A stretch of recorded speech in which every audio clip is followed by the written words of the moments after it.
Good afternoon, ladies and gentlemen. Welcome to this, the first ever TravMedia professional development session online. I'm Henry Hemming, Managing Director of TravMedia. It's a huge pleasure to have you here with us this rather grim and grimy afternoon. I hope that in the hour ahead we can brighten up your afternoons for you. We are running a series of professional development sessions for our PR customers in the weeks ahead, and we are starting them off with guess crisis PR in travel. We thought that might be a good first choice. I wonder why. And I'm just going to give our two guests a chance to say hello to you at this early point. We are delighted to have with us Lorna O'Neill, former head of communications at Thomas Cook Airlines, now running her own consultancy, Surge Communications. And alongside her, we have Phil Bloomfield, corporate comms at the travel giant dnata Travel Group. Phil and Lorna, lovely to have you here with us.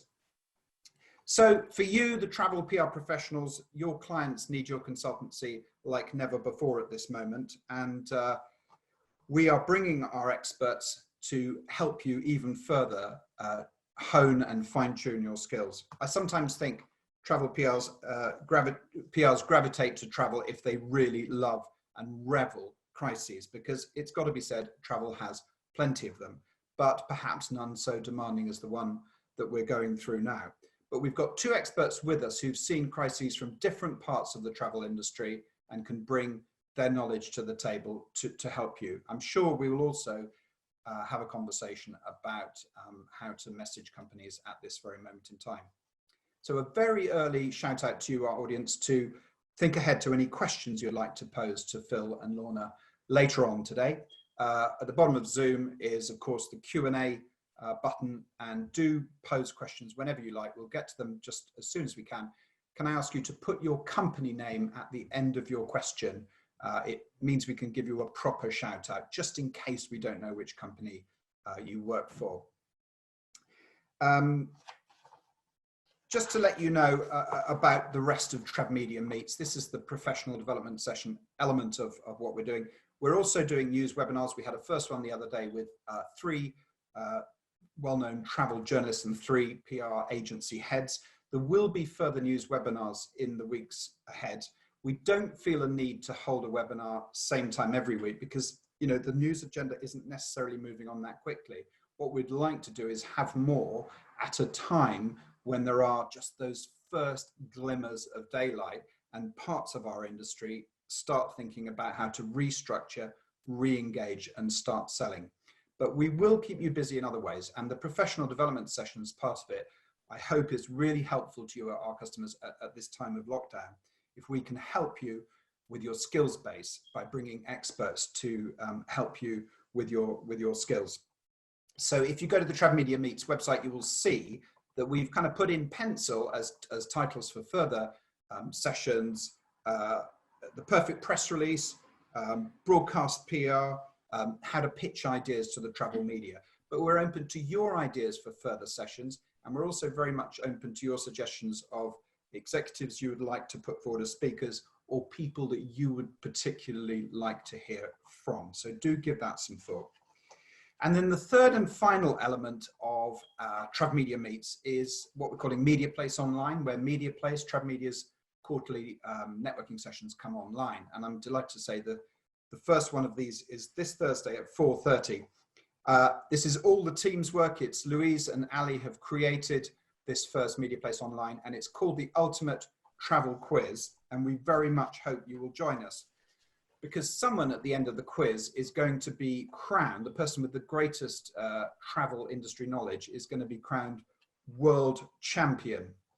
And so if you think you can be the champion of the world and know more about the world than anyone else, do get involved. Go to TravMedia Meets and register for Thursday's Media Place Online, and you could be world champion. The event is sponsored by Atout France. Many thanks indeed to them. Maybe the winner should be called World Champignon instead, but I'm not sure. But moving rapidly on, I'd like to introduce our panelists. There'll be no more jokes like that the rest of this afternoon, I promise. I'd like to introduce our panelists, and first up we have Phil. I've known Phil for many years, and I'm very delighted to have him here today.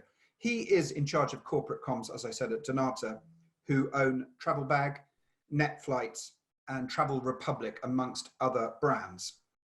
He has delivered award-winning digital, consumer and trade and corporate comms in his career, working at companies such as Virgin Holidays and Cheap Flights, which is now part of Kayak.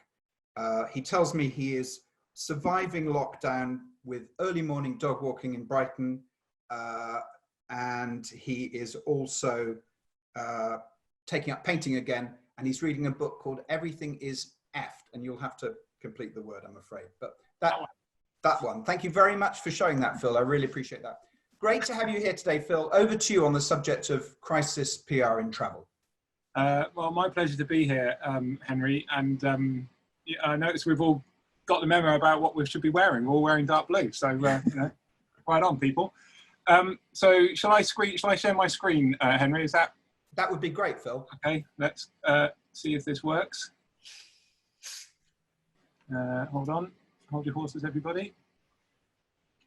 We are there. Is that good? Perfect, Phil. Okay, cool. So, right, hello, everybody. I would normally start this if I was doing this face-to-face by asking for a show of hands. So, without getting too hung up on the definition of what is a crisis, I think I'd be starting by now saying, right, who here feels that they've been caught up in a crisis of some sort, and did you feel adequately prepared? So, if you're watching this, then feel free to raise your hand if you fall into either of those two categories. And I'm imagining a sea of hands going up right now.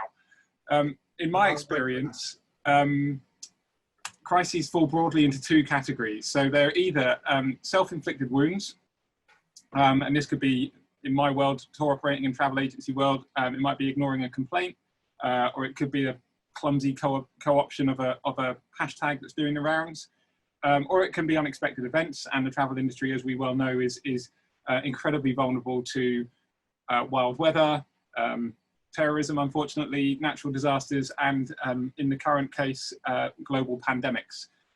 What crises have, whether they're self-inflicted or unexpected events, what they have in common is the capacity to completely disrupt your operations and cause long-term reputational damage internally and externally.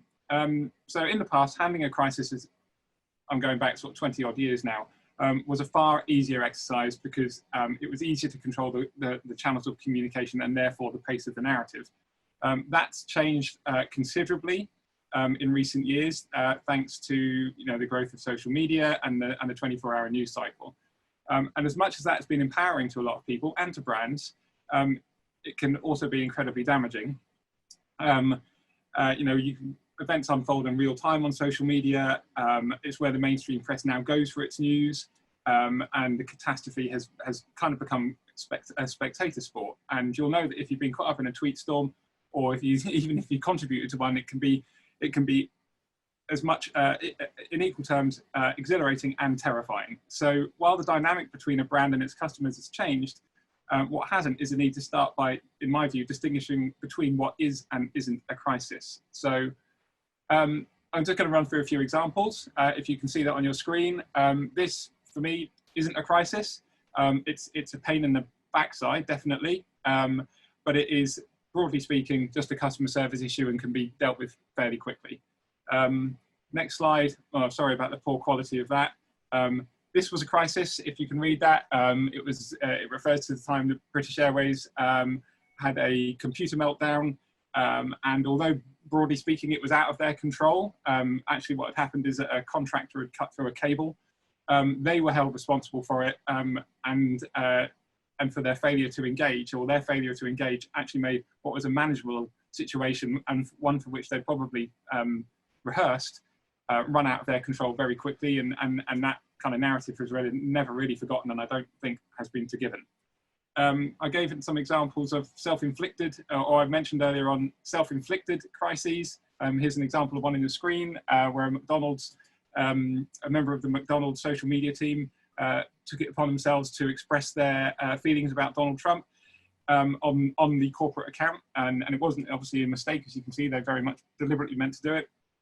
It was caught and it was taken down pretty quickly, but not before it had been shared multiple times. And lastly, of course, crises are also something that can happen to you, as well as being something you cause yourself.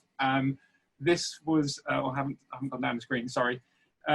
This is a tweet from a few weeks ago now, beginning of March, when one of our brand's offices was shut down when a member of staff tested positive for something called coronavirus.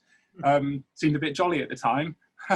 Obviously, we were worried about their health, but we had no idea at the time that it was going to lead to where we are now. So, yeah, you know, not a lot of fun, and little did we know that it was going to be the start of something much, much bigger. So, things are beginning to hit the fan, and you are beginning to understand that there is a crisis upon you. What do you do? Sorry, I'm just scrolling down. So in my view, there are 3 stages to preparing for and surviving a crisis. That is readiness, response, and review and recovery. Now I'm going to cover each of these in turn, but you should very much consider these part of the same virtuous circle. Every crisis should be a learning experience, both for yourself and for your organization. So starting with the first of those, readiness. The propagation and proliferation of social media platforms and conversation is basically unending. And it's impossible for one person to stay across all of them. But there are tools and so on that exist to make your life a lot easier. Things like Brandwatch, Google Alerts, they all help you track mentions. They all track mentions, hashtags, where your CEO is being spoken about, what your competitors are up to, industry issues. So I would urge you to, if you don't do so already, subscribe to whichever one suits your purposes best. Some are free, some come with a cost each month, so it's going to depend a little bit on budget. Other tools like Hootsuite allowed you to pull all these together into a single dashboard. Who's going to be involved in handling a crisis when it breaks? What are their out-of-hours contacts? How do you get hold of them if you need to? What's their media training experience like? Who's confident in their particular area? Do you want, you know, there to be one person that speaks on behalf of your whole business, or are you going to focus on, you know, individual specialisms? All these questions need to be asked in advance, and when you've got the answers, gather it all together and save it in a mutually accessible place that can be accessed wherever you are, whenever you are, and whatever device you have to hand. So something like Google Drive is ideal for that, and make sure everybody knows where that location is, and that those documents are revised and revisited on a regular basis to ensure they stay up to date. Likewise, roles and responsibilities when a crisis breaks. Who's going to do what? Who needs to be pulled in at what stage? What's the decision cascade? All of these things have to be worked through. At this stage, this is when it's useful to start pulling together some pre-prepared statements to use when a crisis breaks, but don't be too prescriptive about what you're writing, because obviously each crisis is pretty different from the other, and there's never going to be a statement that you've got that exactly fits your needs, you know. So it's very much a kind of, and I used this at a previous session that I did with Henry and the guys at TravMedia a few months ago. Very much a kind of what I call the James Brown approach. So keep it tight. So those of you who are fans of James Brown, the musician, will know that his band were very well rehearsed, super tight, real experts in their individual instruments, but they kept their performance really loose, so it could kind of go in any direction.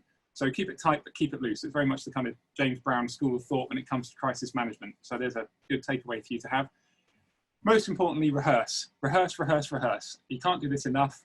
It just keeps that part of your brain muscle nice and lean and nice and ready for when crises occur. With this particular set of circumstances we're dealing with at the moment, we were in a fairly fortunate position that we could begin to see things coming. You know, this was on the agenda, this was in the news for a good few weeks before it really began to kind of take hold in this country. So internally and within our organisation and within the individual brands, we were beginning to discuss it and think about what it might mean. So we were slightly ahead of the game. Sometimes a crisis just literally falls out the clear blue sky. So it's not the best thing you can do is to be prepared. One thing I've always found useful is to create what I call a crisis flow chart. So this, broadly speaking, just outlines the scale and then enables you to segment the different crises that might impact your organisation and how they'll be dealt with. I won't go into too much detail here because I know we're sort of trying to keep a slight eye on time. But the general rule of thumb is the more acute the crisis, the more senior the responders. Henry, I'm going to swear again, but you could say shit rises to the top. So that's another way of putting it. At the bottom there, you know, you might have an angry customer who's dealing with something, who's taking social media to have a moan. That's very, you know, simple with, you know, a customer service issue more than anything else. Right at the top, you know, this is serious brand jeopardy. The CEO needs to be front and center. It's threatening your brand in a big way. This could be a major data breach. It could be a significant product failure. It could be, you know, the complete ending of all international travel when your business is involved in international travel. So, you know, think big when you're thinking of these different scenarios. Moving on to the next phase, response. So your phone's beginning to light up. Your customer service manager wandered over to you with a worried look on their face. Don't panic. The worst thing you can do right now is jump on the first response. Yes, the clock is ticking. Yes, people are beginning to clamor for some sort of response. But my advice is to take a deep breath and start by acknowledging what's going on. Even if you don't have all the details, even if you haven't got a solution, and the chances are you won't have one at that point, the fact that you've acknowledged that something is going on will at least keep people in a holding pattern, and that will be respected. It buys you time more than anything else. General rule of thumb is that, you know, you need to be certainly half an hour at the very latest, if not sooner, to reply to a social media post, for example. You know, that timescale is shrinking all the time. People are becoming more and more impatient, I'm finding. The challenge here is that not all organizations can monitor social media 24/7. You need to try and find a way within your organization that can be achieved in certain circumstances, or at least, you know, dealt with as soon as the day begins. Next slide. Your next stage in the process is actually about apologizing. It's as simple as that, really. I think I'd like to hope we're still a fairly forgiving society, and the value of a genuine and authentic apology still has considerable power, in my opinion. So say sorry and keep saying it and mean it, and ultimately that will help you be forgiven for whatever's going on. Next slide, the number 4, responding to the source. So this would seem like an obvious thing, but it's surprising how many brands get it wrong. If the complaints are coming in via, say, Facebook or Twitter, then respond first to Facebook or Twitter. Don't get a statement published in the Times and hope that people will see it. You need to go to where people are letting off steam. And if there is an issue arising, then follow that thread. It's a really simple, to me, this is a really simple maxim, but again, as I say, I'm pretty surprised at how few brands actually follow it, and that, you know, doesn't deal with the source of the problem. Next slide. Whilst all this is going on and things are kicking off, it's really important that your ears are wide open and you're continuing to listen. And it may be hard and it may seem counterintuitive to higher ups or your CEO, but it's really important you provide a space somewhere where people can vent and ask questions and where they can see that you're listening. If you're not doing that, then how are you tracking their concerns and how can you address them? That is my view. Also, you want the fight to be on your turf. You don't want them kind of going off and creating little subgroups and stoking each other up. You know, you want to be able to kind of keep an eye on the conversation. It's easier to track that way. And by monitoring the conversation, you'll get an early warning of new developments. And it will also increases the likelihood that advocates will come to your defense if they know where to find you. And they can see that you're trying to do something about the problem. It's really important that you supply a pressure valve, even if it's unpleasant to watch in the early stages. I'm sure that there are other brands on this webinar who will have had a similar experience, but you know, our social channels have been an absolute, it's been awful to watch over the last few weeks whilst we've grappled with, you know, all the other problems that many other travel brands are dealing with. But that's where, you know, we've needed people to go there and explain what their situation is like so that we can deal with it and escalate where possible. And if you don't supply that pressure valve, then they'll find it'll build up, the pressure will build up and it will find a crack somewhere else. Next slide, number 6. is informed. So as having created a place where people can pile in on you, you also need a place where you can direct them out of the brawl. So this might be a standalone site, a microsite of some sort, or a blog post where the public, the media, and customers can go and get the most relevant information. Now, we've within our organisation, for example, we've created an internal microsite specifically for to deal with staff concerns during this period. You know, on there they can find all of our facilities, information, all our policies, all the statements from senior management, the newsletter that we've created to help keep people in touch. And that's, you know, we're dealing there with our internal audience, but we've done similar things for our customers and stakeholders as well. You know, so on there you can find the acknowledgement, what's happened as you know it, how we found out, who in the organisation is doing what you're doing about the issue, potential effects, contact information, all that kind of stuff. Put it in a single source, easy place for people to find it, and keep publicising where that, you know, where that place is via whatever channel is most necessary, or most appropriate. Number 7, we're nearly there. Managing a crisis for me on these days is not about winning particularly, it's about damage control and managing the narrative.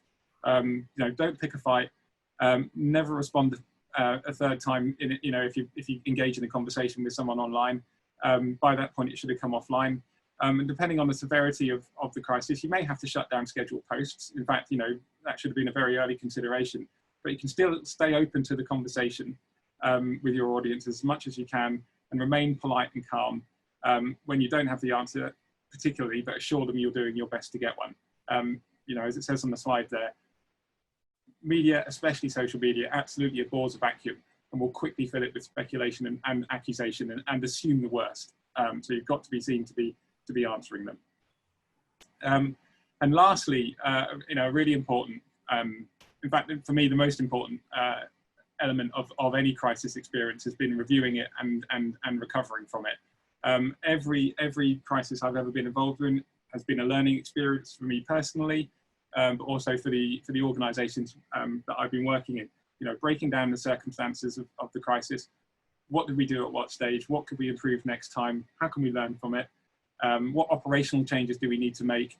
This one has been exceptional because of the changes we had to make to our organisation very early on. So as well as coping with the kind of all the customer issues and you know, the reeling from all the airline cancellations and flight cancellations and holiday cancellations, we were at the same time transitioning 1,300 people to home working, you know, navigating the government's furloughed leave scheme, reducing salaries for everyone who'd been retained by up to 30%. So there was an absolute ton of stuff going on. Meanwhile, we're obviously trying to cope with handling thousands and thousands of customers who were either needing to be repatriated and panicking, or who wanted to know what was going on with their holiday and whether they were eligible for a refund. So it's absolutely mental.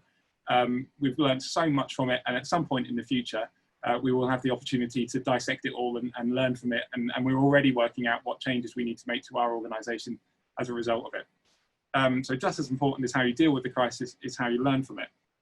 I have got one more thing to say here, which is don't forget your people.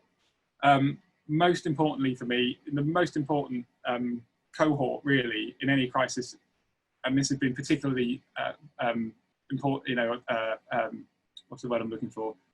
Relevant to me during this one has been, you know, your people are the first in line when the crisis hits, and they'll be the last people dealing with it. So all the way along, you've got to keep them on board. They'll be your advocates. They'll be your champions when things calm down. They're the ones who you're going to be asking to make the sacrifices, to be working late, to be working hard, to be dealing with angry customers. You've got to keep them on side, and you've got to keep them well informed. And because, you know, as the last month or so has shown, you know, they're going to have their own concerns, depending on the scale of the crisis. They've got their own worries. They're wondering how this is going to affect their livelihoods. And at the same time, you're saying, yeah, I know that, you know, forget all of that, get on the phone, be dealing with all these angry customers and keep a smile on your face. And that's impossible to do if you're not keeping them well informed and feeling like they're valued. So absolutely critical in any crisis are your people. So that's it. Thank you very much. Thank you so much, Phil. That was amazing, granular and incisive advice for PRs. Bit of a whistle stop. Sorry, I talk fast. No, it was absolutely terrific. I loved media abhors a vacuum and first response in 20 minutes, even if it's via social. Paul Charles said something very similar at the IMM session that you joined him for. So that was very, very good.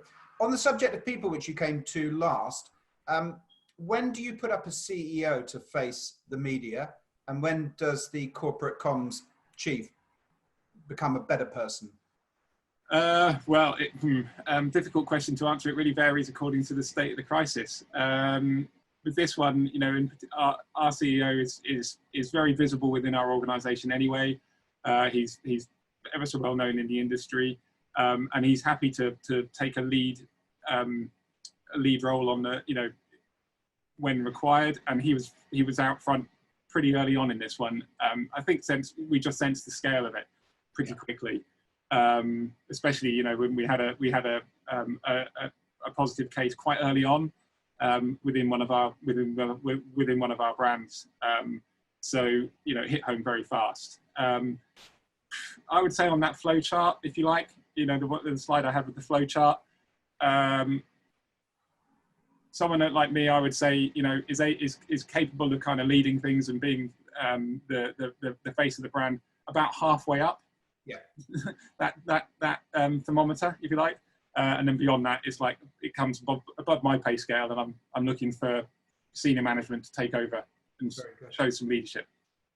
Again, it was said in that IMM session that if the executives of a company have shown confidence in your messaging and brand protection of brand reputation with you during the good days, they should be turning to you when things go bad.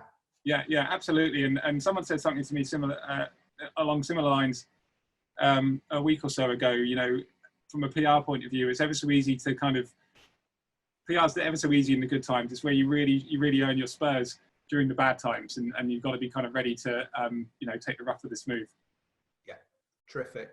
If you could close your presentation, we'll bring on Lorna now, that's great, Phil. Great to have you here, Lorna. Thank you for having me. So to introduce you to our TravMedia audience, Lorna has had a 15-year career in PR, holding senior in-house comms roles at Marriott, I think at Grosvenor House, and Trainline and Thomas Cook, where of course she was head of comms during the tour operating giant's unfortunate collapse last September. So has got so much frontline experience, it's not true. We're delighted to welcome her today. She now runs her own independent PR consultancy, Surge Communications, and her survival mechanism for coronavirus is watching lots of Gangs of London, knocking hell out of her dumbbells, and building Las Vegas in Lego. So well done. Great to have you here, and over to you. Wonderful. I'm just going to share my screen. 1 second. Okay. Okay. I think, can everybody see? Yeah, great. I think we're away. Okay, thank you. It's great to be here. Thank you for having me. Phil, it was really great for you to set the scene. I think there's some really useful sort of practical tips and ideas and structure there. And I think mine probably now dovetails quite nicely. So what I've decided to do is actually look at a bit of a timeline of Thomas Cook in crisis over about a year period.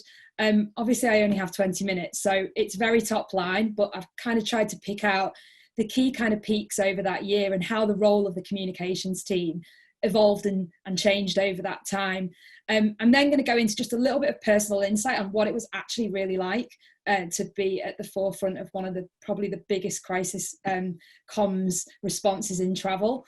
And then I go on to some principles and hopefully some useful takeaways at the end. But hopefully you'll find a few of those as I kind of go through as well. But where I wanted to start was in 2018, that not everything was awful at Thomas Cook. And I think this is quite important as a starting point. We as a comms team were doing really, I believe, exceptional work.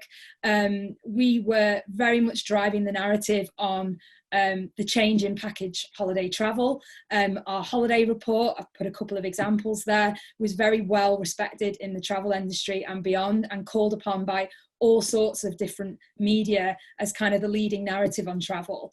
In my part of the business, in the airline, you know, we were doing really great work on giving the airline its own identity as a strong independent airline in its own right. And we were hugely growing in long haul and driving really exciting new routes. And, you know, we were the first tour operator to pull out of SeaWorld, which was, you know, a hugely big decision for Thomas Cook. We very much led the way in that others followed. And I think the message here is that we were driving the business right from the top table, making really key operational decisions. We weren't reactive to what the business was doing. We were really, really trying to drive that forward. And that was with, you know, a bigger goal in mind. So I think that's a message here, having a seat at the table. And I'm going to come back to that quite a lot as we come through this presentation. But then have to draw on August 2018. I'm sure many of you on the call will remember the very, very tragic death of the Cooper couple in Hurghada in August. I was actually the on-call press officer when the first media call came in, which was from the Burnley Express, which is where the Coopers were from. And very sadly and tragically, Susan Cooper actually worked for Thomas Cook in one of our shops in Burnley.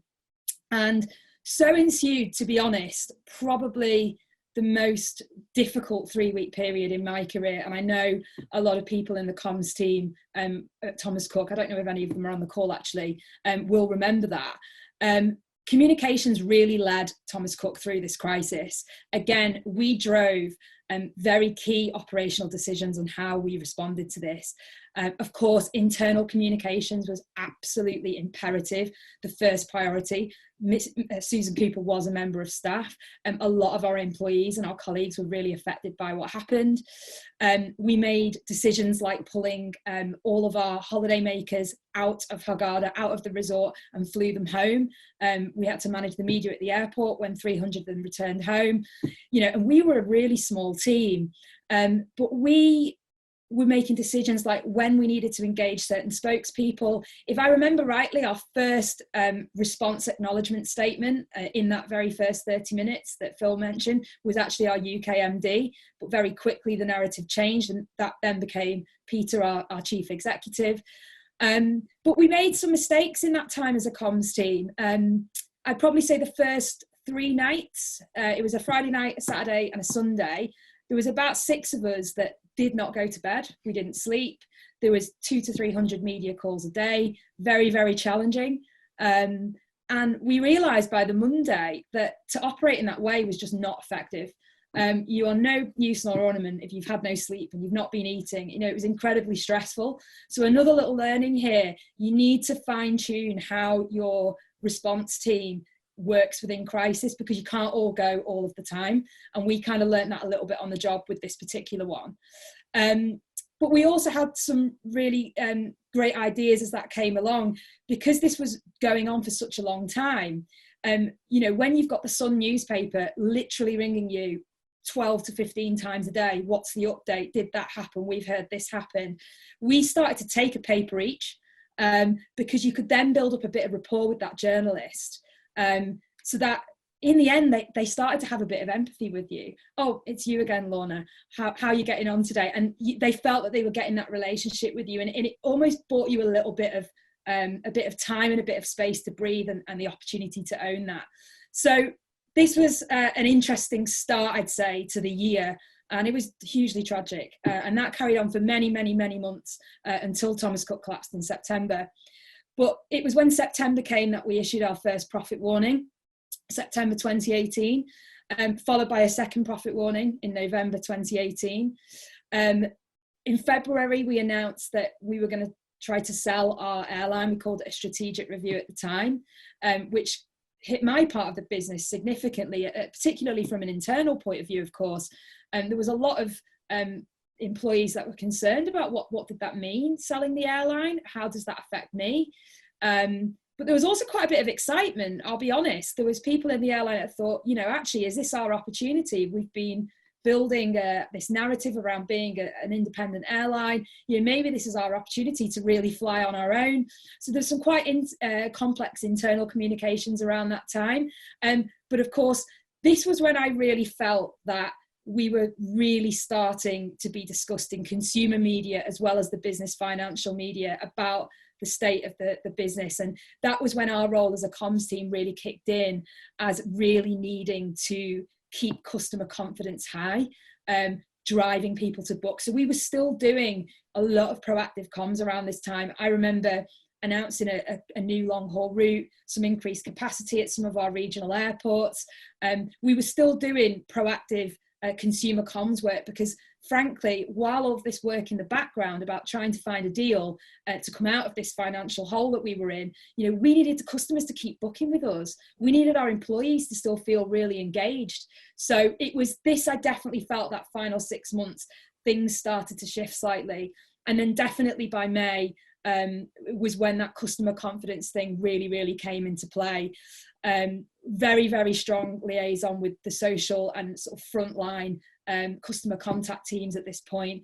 And there was a whole load of work happening in the background from all sorts of cross-functional teams, which I'll come on to in a minute.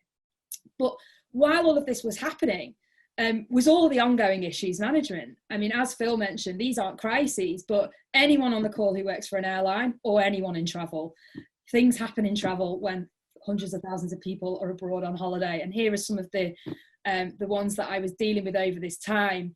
And I definitely felt that the volume of this kind of stuff massively increased as our profit warnings were being announced, and as we were just in the media all the time. So any foot wrong, I felt we were getting jumped on. You know, your on-call weekends, I noticed what you maybe have 2 or 3 calls on a weekend. It was 3 times that over this period. So, you know, the pressure was definitely intensifying over that time. So I'd say at this point as well, I was doing a lot of education and engagement internally as well as externally, because we needed all of our teams across the business to understand that we were just under the highest level of scrutiny at this point. So every step that we made, any operational decision that we made, you know, was going to be have a light shone on it. So again, we had our seat at the top table, and that was just so super important. Communications was hugely valued at Thomas Cook, and it was important that it did, because we just didn't have room to breathe or kind of make mistakes really. And then to kind of summarize what our role was sort of over this period as we led up to September was, you know, as a comms team, we were managing an intense level of pressure from the investors, from the media, from all sorts of different stakeholders, which I've mentioned.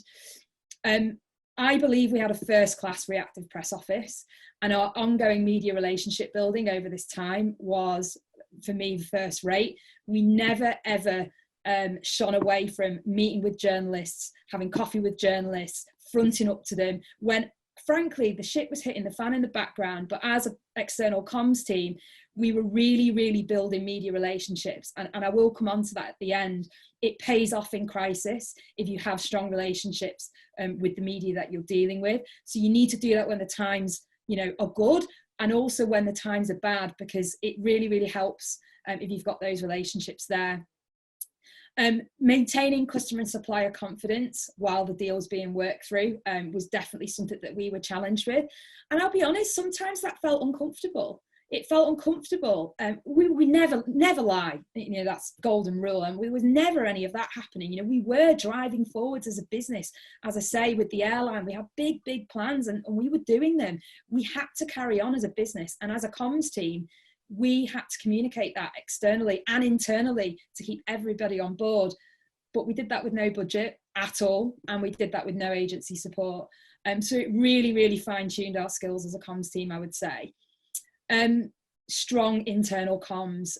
It was so paramount. I've actually never worked anywhere where internal comms was prioritized more than it was at Thomas Cook. You know, we had to maintain motivation. Phil mentioned it. You have to take your employees with you. Don't forget about them. It's so important. So we were very much engaging in lots of internal comms over this time. Training and exercises. We constantly reviewed our crisis manual and processes every quarter. And we were constantly contingency and scenario planning. We did exercises all the time, always cross-functional, not just the comms team. We engaged all of the different teams across the business. So, you know, we were really, really, Phil mentioned using that part of your brain, and we kept that on all the time so that we were ready for crisis. And we were always fine-tuning team roles and responsibility and integration across the business functions. In the airline particularly, I'll be honest, some of my on-call weekends in the earlier stages, you know, I would be concerned about the disconnect between operational teams and with the comms team. So I spent a lot of my time sitting in ops control, making them understand the role that they play in positive communications, especially when things go wrong. So again, keep fine-tuning your roles, know what your responsibilities are, integrate across the business, keep that seat at the table. It's really, really important. That's kind of was all happening in that year until, of course, the very tragic collapse in September 2019, which, you know, you will have all seen the headlines. We, you know, in essence, we had been firefighting for a year to this point. So in some ways, we built up to this. And as a comms team, we were probably ready. I think, as I say, we'd fine-tuned a lot of things. The inner circle of the comms team, who were very, very close to the negotiations that were happening and the different ways in which it could have played out, were doing all sorts of scenario planning and doing all of the things that Phil mentioned on his slides and getting that communication prepared. That was all happening. But again, that reactive press office, you know, we had fine-tuned that to a fine art. We were very across what was happening. We had a really, really well-oiled machine, particularly out of hours. But yeah, it's supercharged probably from that Thursday. We went into administration at 3 a.m. on the Monday morning, but from that Thursday, you know, we'd been building up to this point. So it was very, very tough. But we then divided into different work streams. I actually was on the internal comms work stream because in the airline, very dispersed workforce, it was incredibly complex on how we would communicate this internally. Lots of different stakeholders involved. So, you know, we actually kind of were quite agile to working in different areas of comms as an external comms at that time, working with our government relations team, etc. But also our role over that weekend, particularly as we approached the Sunday evening, was to ensure as possible a most seamless transition to hand over to the administrators and also to the Civil Aviation Authority. And we also provided support to them as a comms team actually after Thomas Cook collapsed. The comms team were kept on for a few weeks to kind of help with that whole repatriation communications, etc. So what was it really like? It was a massive learning experience, huge. Phil mentioned it, you never stop learning. And it was a hugely incredible learning experience. I felt it was a masterclass in teamwork and stakeholder management. And even though, as I say, and I started at the top with not everything was bad, you know, within industry circles, we had a lot of good feedback on how this was managed from a communications point of view. And I feel really, really proud of that. It was without doubt the best possible test of your mettle, personally and professionally. I think you realise how tough you are. Everybody broke down at certain points, whether it was emotionally or exhaustion, because it was relentless, highly pressured, highly complex at times, very unsociable. In that final year, you know, your on-call weekends, you couldn't just have a sneaky glass of wine and think, oh, the phone won't ring. That didn't happen. I just stopped that straight away.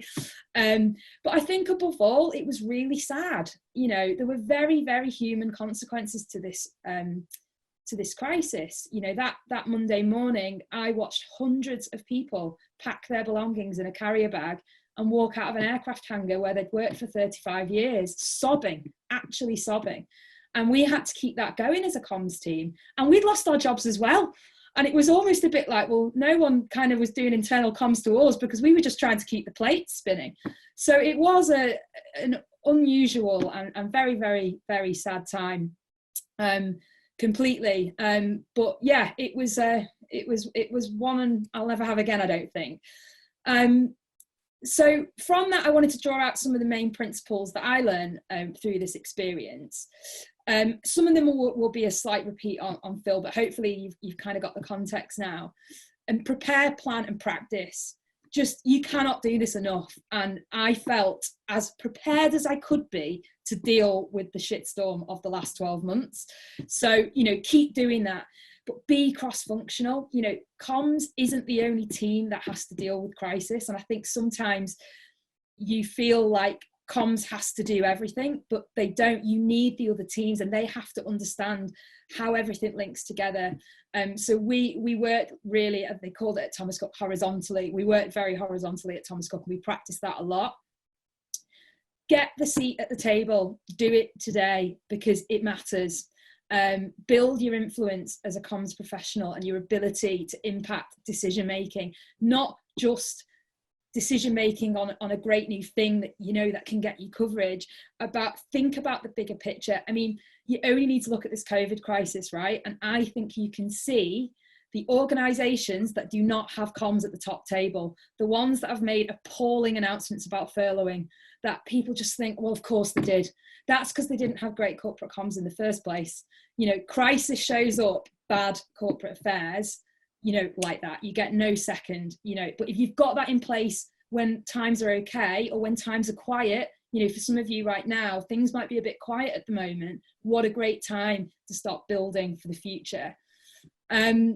Be first class and reactive always. I've mentioned it a couple of times because it does pay back in crisis. I found that, you know, because we had good media relationships and the team could pick the journo that we've had that coffee with or we've done that piece with before, you know, people are human at the end of the day, and they knew that the difficulty that we were under. So that helped. But obviously you need to be proactive in crisis with speed and frequency. Similarly to Phil, we were always challenged with within 30 minutes, you've got to get your first statement out, even if it's just an acknowledgement, even if you've got nothing to say. We were challenged with that, and we always tried to hit that. Consistent message and tone. Make sure you use all your stakeholders equally, customers and employees. You're all comms people, so you should know that anyway. But make sure you tell your employees first, or at least at the very same time. I would say if you can announce the next update in a crisis to your employees, even if it's a minute before you press go to the wire with your external statement, it means a lot. So think about doing that. Don't forget about your employees. Never lie, never speculate. You should all know that anyway. But see the proof for yourself. That's another tip that I found. You know, if you just got a feeling that maybe someone's telling you something internally because they think it's what you want to hear, just check it yourself. Make sure that you've seen it. Is what they're saying true? And don't be scared of not knowing the answer. There were loads of times in that timeline that I didn't know the answer, loads. But you know what? If you just level with a journo on the phone, be human. I found that most were pretty responsive. Just say, do you know what, John? I actually don't have the answer to that at the moment, but I'm going to go away and I'm going to ring you back in half an hour and I'm going to get you the answer. It usually diffuses the situation pretty quickly. But don't be bullied and don't get into an argument because it's really easy to be bullied. And we definitely found that with the Cooper crisis. That was really hard. I definitely had phone calls where I put the phone down and, you know, I was very emotional because of the way I'd been treated on the phone. It's difficult, but you've got to try, and that's why practice is good.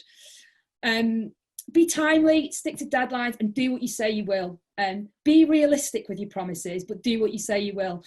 Poor Matt Hancock, I mean, maybe not poor, but, you know, will he rue the day he said 100,000 tests by tomorrow? Maybe he will. Maybe he shouldn't have put a number on it. Maybe he shouldn't have put a date on it. So don't give a deadline if you aren't pretty sure that you can actually hit that deadline. So do what you say you will, and don't over egg it if you're not sure. Seek external consultancy. This was something that we did about 2 weeks into the Cooper crisis. We sought some external input from people that we really respected in comms. It really gives an invaluable non-emotional response, and it was invaluable in those final weeks of Thomas Cook that we just had some people that we trusted that could just come in, review your comms, review the way you're approaching it without having that emotional connection to staff and all of that kind of thing. It's actually really worth having that on hand to sort of give that perspective. And then the last three are a little bit more human, really. Trust your instincts. I find that the gut very rarely fails. If it doesn't feel right, it's probably not. So just take that through, I think, in crisis. Look after yourself, get rest. That's personal experience. At times we didn't do that, and it doesn't work. You've got to try and keep yourself in top shape, I think, in crisis. So make sure that you do that. And then the final one's just an in-joke for Thomas Cook, but you can never have enough gifts in your crisis WhatsApp group. Honest to God, at 2 a.m. sometimes when people send you like a gif of Beyonce or something, it's just like, it just made me laugh so much. So, you know, you've got to keep your team morale high. It makes like a huge, huge difference. And that's it. Thank you very much. I hope that was helpful. Wonderful, Lorna. You've shown what a great and passionate spokesperson you are. And thank you for sharing those insights. It's great to hear the inside story from the PR professional's point of view. And I think our audience will have found that so very rewarding. And it was horribly tough for you at the time, but it has given you a skill set and experiences that few PRs have. So you'll become a legendary crisis PR specialist, I'm sure, in the years ahead. So it was wonderful to hear that. I'm glad you coped with Thomas Cook being the piñata of the the travel industry but I think your comments about leveling with journalists and kind of knowing that they're not going to stitch you up, even if you can show honestly that you need to go away and get an answer to their question. I think that's so true. And everything you said about needing those media relationships at the beginning to help you, so you're not dealing with an audience you don't know and they don't trust you and they're just out for blood. You know, that came across so clearly. But thank you so much for those insights. They were most interesting. So to our audience now, this is an extremely good time to place some questions. I think you've been listening so hard to Lorna. You haven't yet thought about some questions, but it'd be lovely to have some. If you do give us a question, put your name at the end of it. What are the panel's thoughts on CEO training? Because at the session at TravMedia's IMM that Phil and Paul Charles were at, it was said that CEOs often lack empathy. You know, they're trained to be business leaders who communicate how resilient and strong and growth focused their organization is. It's suddenly quite hard for them to turn around and be, you know, Mr. or Mrs. Nice Guy, sympathizing with the consumer about the fact they cocked up, you know, massively. How do you train a CEO? How do you get their time? What do you have to do? It's a good question. I think, you know, there's definitely, sometimes I think you're lucky if you get in an organization, you know, some have just kind of got it, and, you know, you're not going to know that. It can be trained 100%, but if you've got someone that got it, great, you know, that's brilliant. And if you haven't got someone that's got it, yes, of course, you know, you can train, media train. I've done loads of media trainings with all sorts of different spokespeople.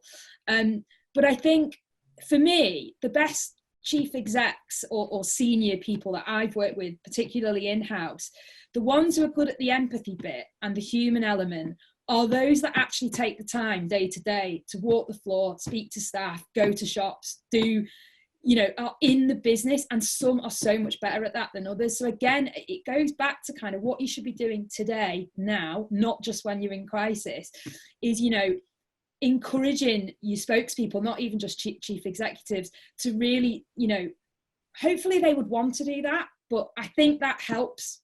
That would be my kind of feeling on it, I think. And Phil?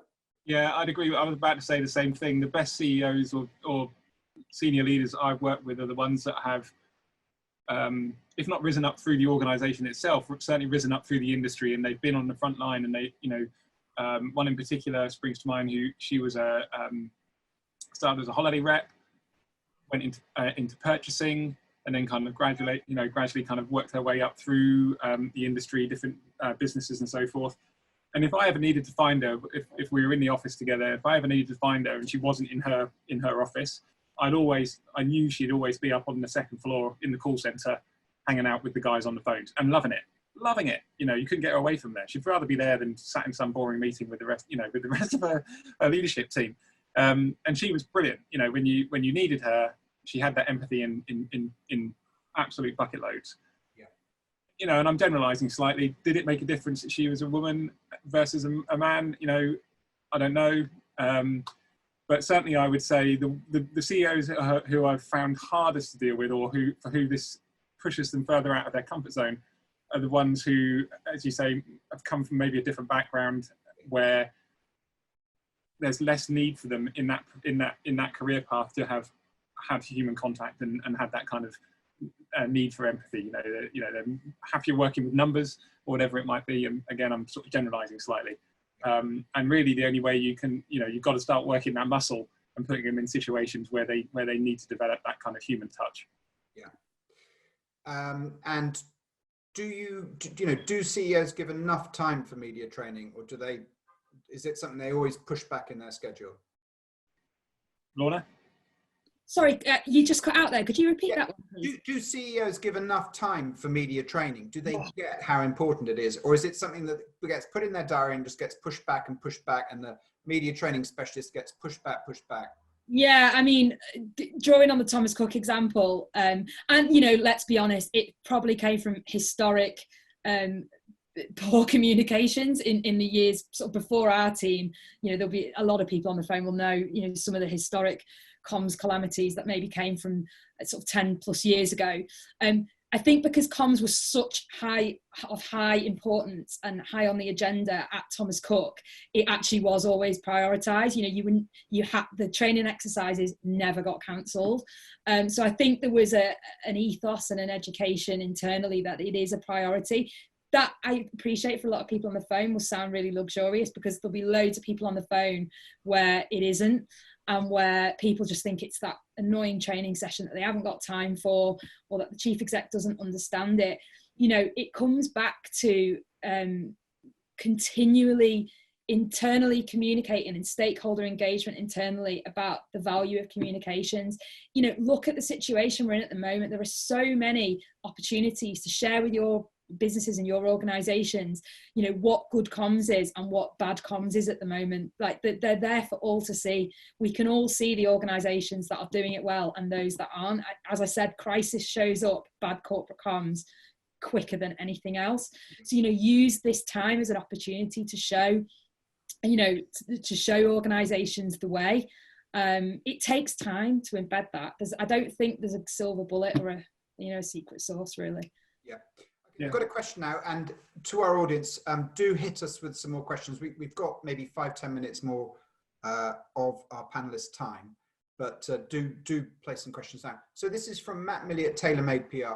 I had a look at this question. I think there's a short-term aspect to it, a kind of coronavirus aspect to it, and there's a longer-term aspect to it.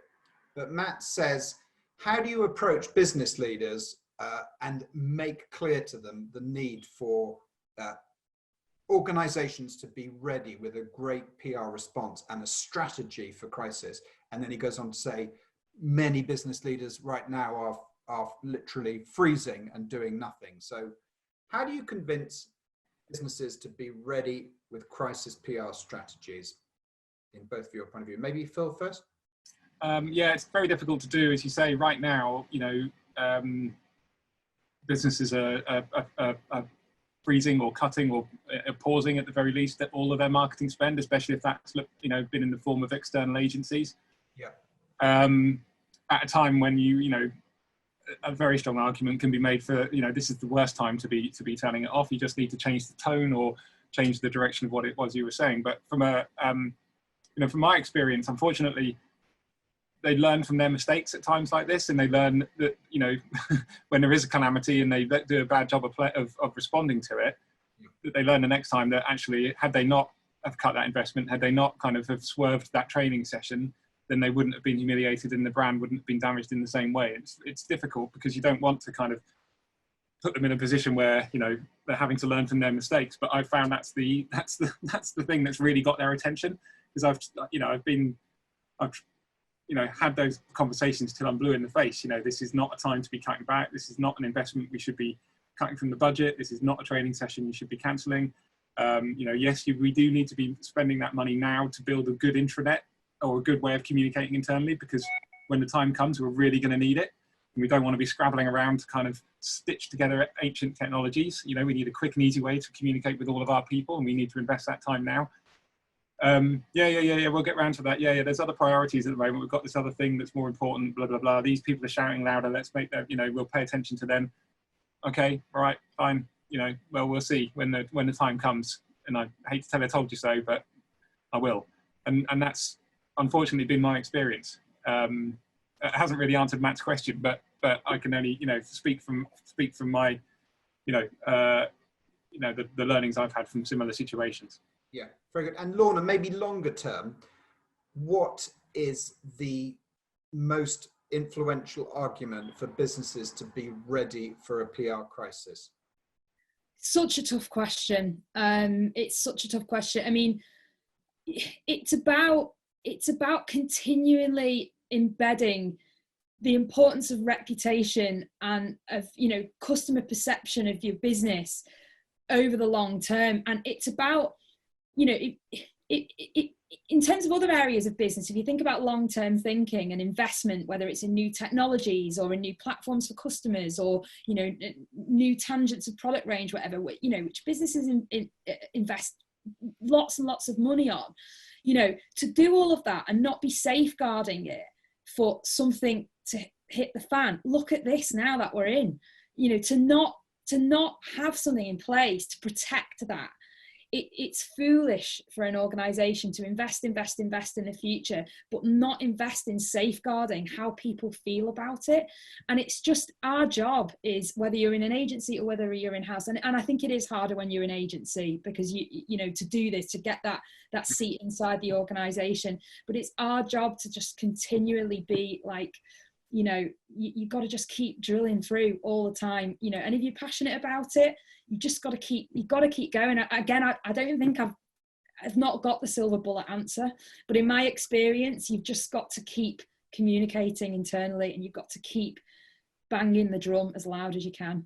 And I do wonder whether there's a new generation of leaders that are beginning to kind of become more visible in the business community, who understand that more than perhaps the older generation, because they're much more kind of brand savvy and more kind of comm savvy, because they're just more digital native, aren't they? And they've grown up with it more as a kind of present and visible influence in their life, so they understand the need for it, and it's almost like a second nature to them. So I would hope, the leaders of tomorrow, the business people of the tomorrow, who are at home right now, coming up with amazing little business ideas because they've got nothing else to do, are even more attuned to it and understand that comms actually need to sit right at the center of your business strategy, and not just be there.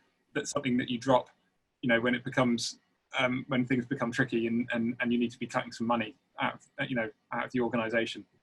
In a way, that the COVID crisis now, because it literally touches every single business, every single person without exception, in a way, I think it could be an opportunity for a lot of people on this call, because it's so, in terms of embedding crisis comms planning in your business, you cannot ignore how important it is. And something like this will happen again in the future, in whatever guise it is. So you've got a live example right now to be like, we need to do this. We need to do it today.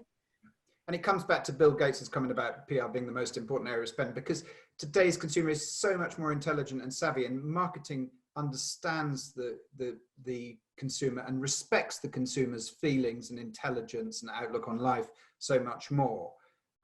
So in a time of professional and political correctness and so forth, you've got to be able to communicate correctly. You've got to be able to say the word communicate. You've got to be able to communicate correctly to maintain the loyalty of your customer. Okay, a couple of questions. Anna Pryor down in Phil's Patch, Brighton. Anna is in charge of PR for British Airways I360 Viewing Tower. A very insightful webinar. Thank you to our panelists. Please, could you each give us a couple of examples of great corporate comms that you've noticed during the global epidemic? Trying to think of a good one. I tell you who I think does good corporate comms generally. And then when COVID happened and they came out with various different comms, I thought, yeah, of course they've done it well, is Timpson's, the shoes and the keys. Yeah. I just think he's so good. It's James Timpson, isn't it? I think is his name. Yeah, and I think they've got great corporate comms. I feel like I believe them. I feel like they don't just you know, hire prisoners because it sounds like a good thing to do. I believe that they believe that that's the right thing to do. And I felt like their response to COVID, when there were other I shouldn't really be naming and shaming, should I? But like your sports directs of this world, where you think, yeah, of course they haven't done it well. Because as I say, crisis just shows up the people who don't do it right. Yeah, very true. Very true. Timpsons are really authentic and you know, in the truest sense of the word. I don't like authentic. I think it's become a bit hackneyed recently, but no, they mean it. You know, they're very genuine. I would say something like Deliveroo, I think do great work. They've become almost a sort of essential service in a funny kind of way, you know, because people have really turned to them to, you know, supplement going out for dinner and all that sort of stuff. And it seems a bit trite, but they have kind of helped keep people sane, I think. And you know, and they've extended beyond kind of just delivering food. You know, they've run great campaigns around missing people and so forth. This is outside of the kind of COVID crisis, but I do think those sorts of organisations have stepped up and done good work. Very good. So Lucy Jenna Brown at Hope Yard PR says, Lorna, your story was really inspiring. So thank you. Thomas Cook, we're lucky to have you. I think we can all echo. Oh, that's nice. Thank you. Had you been involved with any major crises before that, or did you have to learn it as you went along?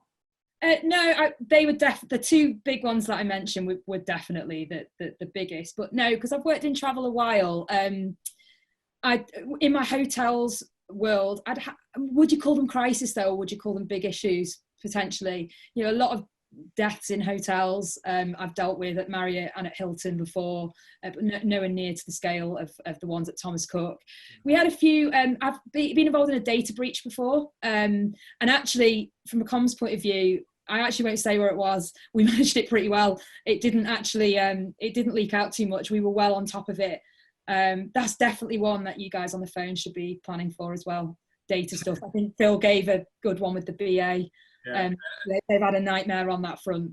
Definitely you make an interesting point, Lorna. I think about a lot of the crisis comms work doesn't go noticed, and that's when it's a success. Yeah.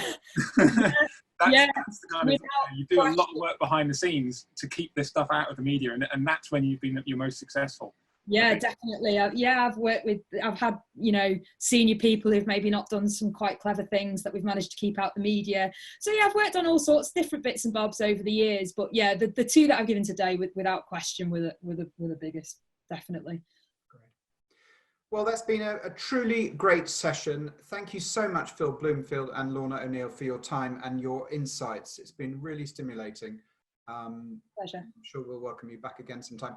And to our audience, just remember, we know there's kind of webinar fatigue in the travel industry, so we don't want to do webinars for webinars' sakes. We want to help you at this time in your careers with useful and valuable information. So if there are further professional development sessions you would like TravMedia to take on, if there are people you want to hear from, if there are people you want to put forward, please do that. Make contact with me. We would love to hear from you. Thank you very much for joining us today, everyone. And thanks again to Phil and Lorna, and tune in next time. Stay safe, everyone. Stay safe. Bye.